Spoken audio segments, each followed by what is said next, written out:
माझ्या तुकोबाची अर्धांगिनी ती, त्या हाताने करून खाऊ घालते माझ्या तुकोबांना. तुकोबांचं पोट भरल्याशिवाय कधी स्वतःचं पोट भरत नाही, इतकं पातिव्रत्य सांभाळते.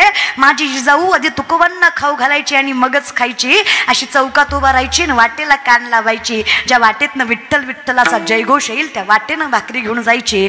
कारण माझे तुकोबराय ज्या मातीहून चालायचे ते रोज सुद्धा माझ्या पांडुरंगाचं नामचिंतन करायचे. ही साधना माझ्या तुकोबांच्या सामर्थ्याने होती. त्याच वाटेनं जिजाऊ जायच्या, भाकरी खाऊ घालायच्या आधी तुकोबांना आणि मगच स्वतः खायच्या. अगं माझ्या तुकोबाची सेवा करणारी, हिचा अधिकार संतांपेक्षा देवांपेक्षा कमी नाही ग. अगं हिच्या चरणाची धूळ माझ्या मुखाला लागली तर स्वतःला भाग्यवान समजतो मी. तिच्या चरणाची धूळ माझ्या मुखाला लागावी म्हणून केलेला अट्टास आहे ग मी रखमा. नाही तर काय गरज आहे सांग बरं मला. विचार करा अंजनगावकर, नम्रतेचं फळ काय असतं. माझ्या जगाच्या मालकाने दासाचं चरण स्पर्श करावं. दासत्वाची ताकद काय असते. आम्ही त्या मालकाला मालक मानावं, त्याचं दास व्हावं. त्याने कुठल्याच प्रकारची लाज बाळगू नये. माय व्हावं, बाप व्हावं. अहो जिजाऊचा काटा पंढरीच्या पांडुरंगानं काढला, आमचा काटा लोकांनी काढला.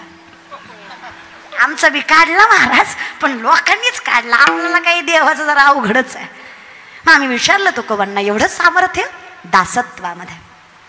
जेव्हा तुका म्हणे घालू तयावरी, पाहू हा संसार देवा पायी, मी सर्वस्व त्याला बहाल केलंय. काय करायचं, गोमट येते करा माझे भार ओझे. तुम्हाला जे चांगलं वाटतं ते करा. बरं मला खरं सांगा मायबाप, आपलं चांगलं आपल्यापेक्षा चांगलं आपल्याला कळणार आहे का देवाला कळणार आहे. तुम्हाला कळतंय का. आपलं चांगलं आपल्याला चांगलं कळल का आपलं चांगलं देवाला चांगलं कळल. हा कळतंय की तुम्हाला. उगाच बोलवलं मला, जमतंय की तुम्हाला माझ्यासारखं. अगदी तसं आहे. आणि देवाच्या नामाला काही तथ्यपथ्य नाही ग. काळा वेळा नाम उच्चारिता, दोन्ही पक्ष पाही, जसं जमेल तसं भजन करा. जसं नाही गाथ्यातलं जमलं हरकत नाही, नाही हरिपाठातलं जमलं काही हरकत नाही. अगं फक्त प्रेमानं भजन केलं ना. विनंती एवढीच आहे, भजनात नशा असावी. भजनात नशा असावी, फक्त विनंती एवढीच आहे, नशीत भजन नसुनी. काय म्हणणं आहे तुमचं. अहो बाटलीशिवाय ह्याची ढुलकी वाजत नाही, ह्याला आराधी म्हणायचा ना. गांजाशिवाय याचा झांजे आपटत नाही, ह्याला गोंधळी म्हणायचा. विचित्र लोक हो दादा. म्हणजे भजन असावं ना, पण भजन कसं असावं. जुनी भजन होती बघा. लेकरांची सेवा केली सतवाई, कसं पावलं भेटू कसं तुझ्या उपकारा जगी तोडणार. ओवाळीन जीव माझा सावळी विठाई विठ्ठला. माय बाबा जन्मभरी सेवा तुझ्या पाऊलांची, माऊलीत मूर्ती विठ्ठलाची, माऊलीत मूर्ती विठ्ठलाची. फिरत्याचा करते देशी मातीला आकार विठ्ठला. तू विणा विठ्ठला आकाश जे पखरे पाखरा सोन्याचा पिंजरा सोन्याचा. पापुले चालती पापुले चालती. त्यांच्या काही उक्ता घेतलाय का तुम्हाला. काही टोचतो होय देव होय रो टोचतो. मग भजन करीत जा हे की नाही प्रेमानं. नाही तिथं भलता नाचतो, इथं जरा नाचत जा, भजन करीत जा. विनंती आहे माय बाप तुम्हाला. पाहुली चालती वा दुखी संसाराची, वा दुखी संसाराची. तरुण मंडळी पाहुली चालती माय मावल्या पाऊले चालती यमुनेच्या तीरी काल पाहिला हरी काना वाजविलो बासरी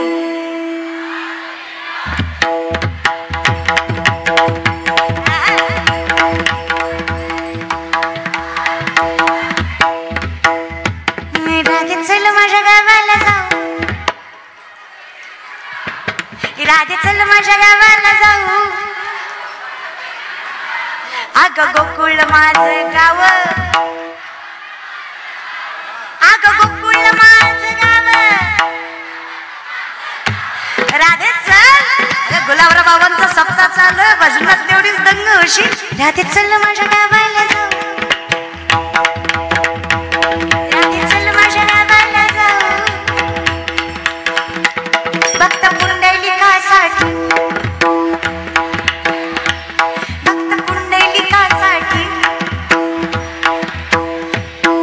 मला नाही धनी तुम्हीच म्हणा धनी मलाही दाखवा धनी मलाही दाखवा तीर्थानंद श्री हरी हिला दाखवा चंद्रभागेच्या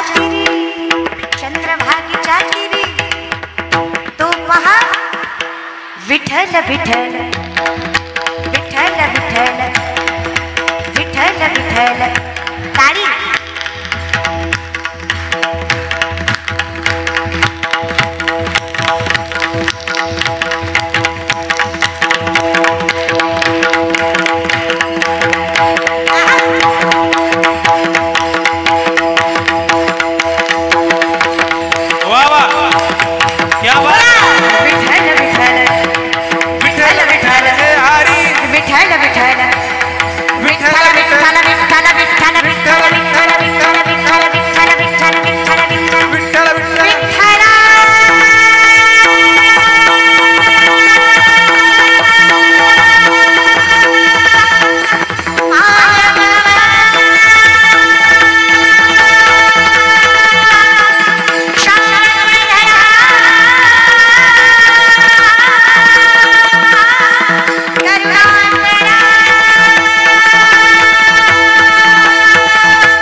अमृताहुनी गोड नाम तुझे माझे केशवा पण ह्यातला आनंद कचकच कांद्याला कधीच कळणार नाही त्याची अख्खी जिंदगी तुझ्यासाठी गेली तुझ्यासाठीच गेली बाबा येडपटा जेवढे गेले तेवढे तुझ्यासाठीच गेले रे विनंती आहे माझी आम्ही त्याचं दास व्हावं त्याचं नामचिंतन घ्यावं आमचं आयुष्य सुखावतो आम्ही समाधानी होतो आम्हाला विश्वास निर्माण होतो आम्ही काही करू शकतो काही असाध्य ते साध्य करू शकतो अहो आमच्या जीवनाचं रत्न होतं फक्त संयम ठेवायची ताकद आमच्यात असावी काही नाही देवा पण आमचं आयुष्य कसं झालंय मुंगी साखर याचा रे बा आयुष्य कमी अहंकार जास्त नामदेवरांची रचना आहे बघा लटके झाले कटके तेथे काढके एवढे राळे लटके झाले कटके तेथे काढके एवढे राळे उडत चिमणी सरत झाले तिचे वाटी एवढे डोळे लटके झाले कटके तेथे काढके एवढे राळे लटके झाले कटके तेथे काढके एवढे राळे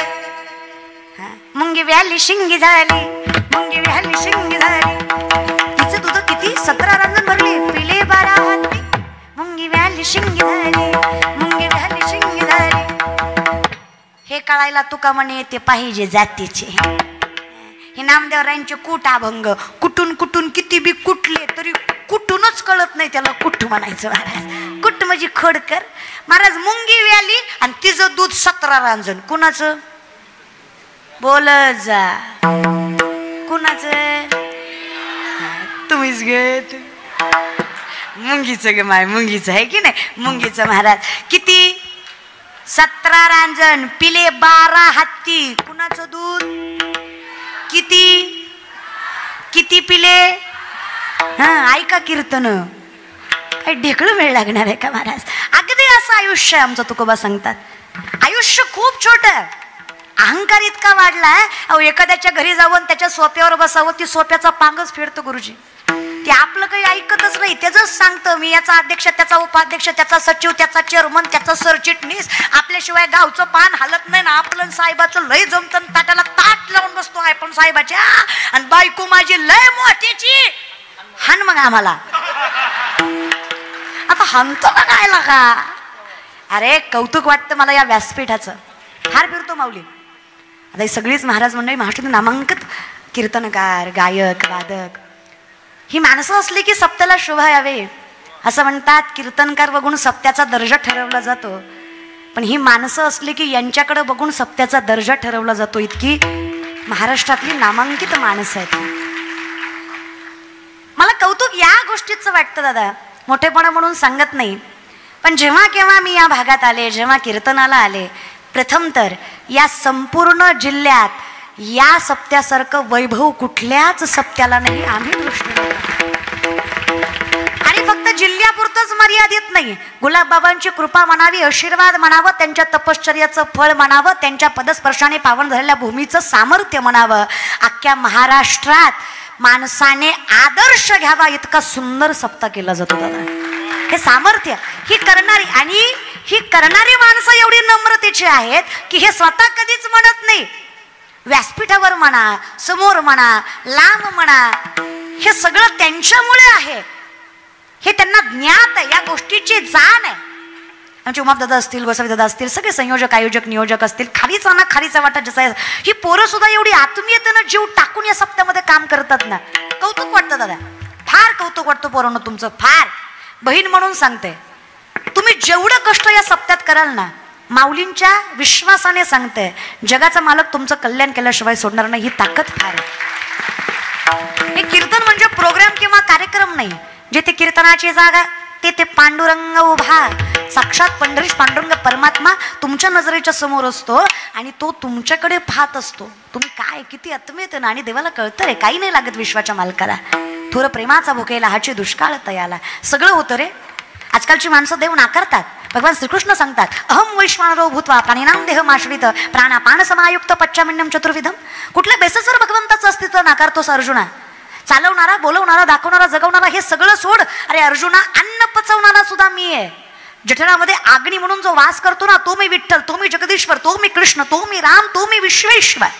शिवही मी, विठ्ठलही मी, रामही मी, कृष्णही मीच, पंचमहाभूतही मी, तूही मीच, मीही तूच, संतही मीच, जनाई, मुक्ताई, ज्ञानोबा, तुकोबा, नामदेवराय, चोखोबा, नाथ बाबा आणि श्री संत गुलाबराव बाबा ही मीच. अवतारच तो माझा आहे. अवतार असल्याशिवाय एवढं करणं शक्य नाही, सोपं नाही. माणसं कितीही श्रीमंत असली, कितीही पैसा खर्च केला तरी सप्त्याला वैभव येत नाही. तुम्ही फुलं लावाल, तुम्ही डेकोरेशन कराल, तुम्ही मंडप मोठे टाकाल, महाराज मोठे बोलवचाल, पण माणसं कुठून आणाल? आहे की नाही? लाख लाख रुपये देऊन महाराज बोलवचाल रे, पण महाराजांना वरडायचं कुणा समोर? ही काय सबाबी नाही. 200 दिलं की येत नाही ना. आता चालू होते 200 दिलं की माणसं ती पैसेवाली असते ते महाराज बरं का. त्यांना काही एका बाटलीचं निघालं की बस झालं. पण ही निष्ठावंत माणसं, आज एवढाच समाज फक्त